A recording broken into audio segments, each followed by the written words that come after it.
Ensuite, ce qui pourrait s'apparenter à la base à une quart de finale, mais comme Wihin est là, du coup, c'en est pas réellement une. Donc, et faire des huitièmes de finale avec juste 4 duels, c'est un peu bizarre. Donc, on va pas appeler ça des huitièmes de finale, mais le troisième tour. Hein, qui à la base commence avec Sunmi contre Sola.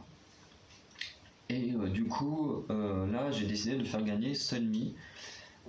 Parce que au niveau de la voix, je préfère de loin la voix de Sunmi à Sola, même si elle a une très belle voix. Mais voilà, je préfère écouter la voix de Sunmi et You Can't It With Us sur les chansons solo des deux artistes. C'est sûrement le titre qui ressort le plus pour moi. Ensuite, on a eu le duel qui a été sûrement le plus compliqué pour moi. C'est Yuki contre IU. Yuki qui pour moi a sorti le meilleur solo d'un groupe, voilà, et IU qui est la légende comme je la surnomme souvent sur Instagram, voilà, IU la légende.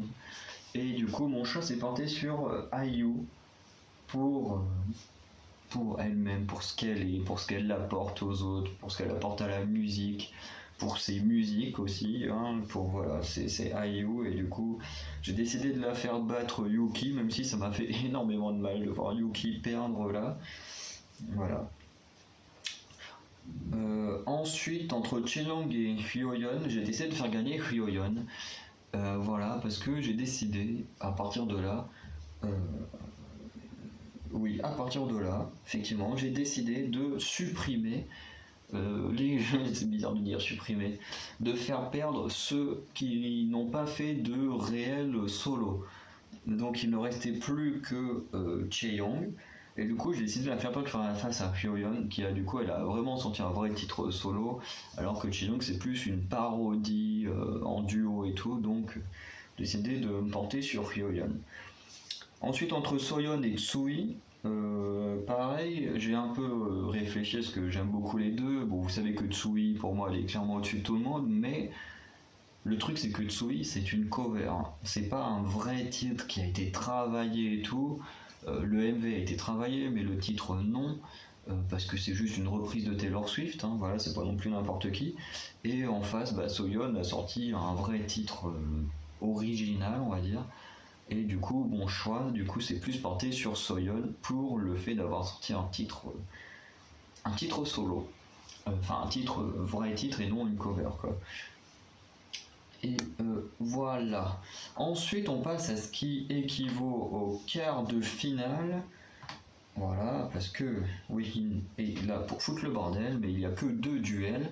On a le premier entre Sunmi et IU, qui est quand même un bon duel, mais pour moi IU est clairement au-dessus de Sunmi, tout simplement parce qu'avec IU, les musiques que j'ai écoutées, parce que j'ai pas écouté toute sa carrière encore, mais ça va venir très vite pour les vidéos qui viendront après le tournoi des groupes.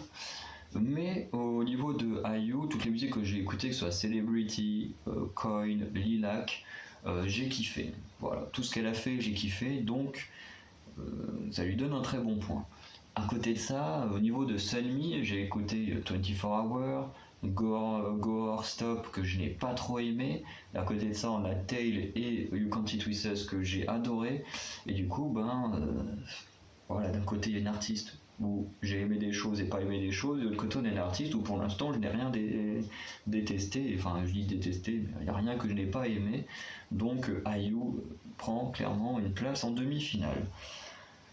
En face, on a Hyoyeon contre Soyeon. Voilà. Où là, le choix c'est plus porté sur Soyeon, plus sur la personnalité entre guillemets des deux, un peu comme au tour suivant pour Soyeon, quand elle a éliminé Yuna. C'est vraiment pour ce que représente Soyeon, son charisme et tout que j'adore. Là, il y a plus son côté un peu femme fatale que je mets en avant face au côté humoristique entre guillemets des sketchs de Hyoyeon qui m'avait fait marrer. Et sans compter que pour Hyoyeon, je ne sais pas trop si c'est le cas, mais en tout cas pour Soyeon, je sais que c'est le cas, c'est qu'elle elle écrit les chansons des G-Idol. Enfin, du moins, elle participe ou écrit totalement les chansons des G-Idol, et pour moi, c'est un très bon point. Voilà, et je ne dis pas que Hyoyeon ne le fait pas, mais je ne sais pas si elle le fait ou non. Et Et du coup, on se retrouve en demi-finale avec, comme on le sait déjà, Wihin qui attend avec impatience que quelqu'un vienne se battre contre elle. Et du coup, on a IU contre Soyeon. Et du coup, là, entre IU et Soyeon, on retrouve un peu le même problème que IU contre Sunmi. C'est que IU, j'adore écouter ses musiques et tout. Soyeon, quand son titre est sorti, je l'ai réécouté quelques fois, mais pas plus. Et du coup, j'aime beaucoup la personnalité des deux. Et le truc, c'est que IU a également un charisme naturel. Vraiment, quand elle est là, même les gens autour, même si c'est d'autres stars comme les ITZY ou n'importe qui, ils sont pas. Enfin, c'est bizarre de dire qu'ils sont pas à l'aise, mais en même temps, c'est comme si. Enfin. IU, c'est quasiment l'idole de tout le monde là-bas. Et quand je dis idole, c'est au sens français du terme. Parce que c'est vrai que ça pose problème comme mot quand on le prononce, parce que là-bas, les idoles, c'est juste les stars, les chanteurs, les chanteuses et tout. Alors qu'en France, l'idole, c'est vraiment la superstar. C'est vraiment la personne que tu préfères, ton modèle, ton truc. Nous en France, une idole, c'est ça. C'est vraiment la personne que tu vénères, entre guillemets. J'exagère, mais c'est quasiment ça, quoi. Hein. Et, du coup, dans ce terme, dans ce sens français du terme, IU est quasiment l'idole de toutes les stars actuelles de la troisième et quatrième génération. Donc voilà, elle a vraiment un truc déjà de base et en même temps, même quand elle est avec les autres, du coup son charisme, sa puissance, elle ressort encore plus quand elle est face aux autres.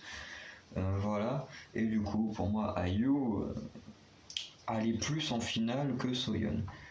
Et du coup on a IU contre Wihin en finale. Hein. Je pense que Wihin, vous avez compris depuis le début qu'elle était en finale.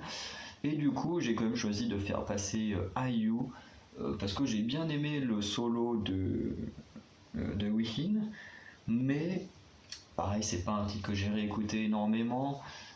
J'adore Wihin, hein, c'est ma record de Mamamoo, mais face à IU, tous ces titres que j'aime bien, sa personnalité que j'aime bien, tout ça, enfin vous avez compris, pour moi, IU est la grande gagnante des artistes solo. Pour moi, c'est voilà, c'est celle qui se place carrément là et qui, d'une certaine manière, quand on voit l'importance qu'elle a, comment elle est adulée en Corée du Sud, pour moi, elle mérite cette place-là, parce qu'il faut savoir, c'est que IU est surnommée la petite sœur de la Corée, pour montrer à quel point elle est importante.